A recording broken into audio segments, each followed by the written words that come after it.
வெற்றி ஒருவனுக்கோ மதுரை தமிழனுக்கோ வெற்றி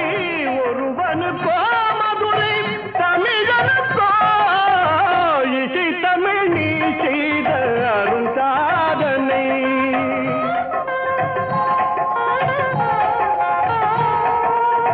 சிவலிங்கம் சாட்சி சொன்ன கதையும் பொய்யோ மாமன் திருச்சபை வழக்குரைத்த முறையும் பொய்யோ சிவலிங்கம் சாட்சி சொன்ன கதையும் பொய்யோ மாமன்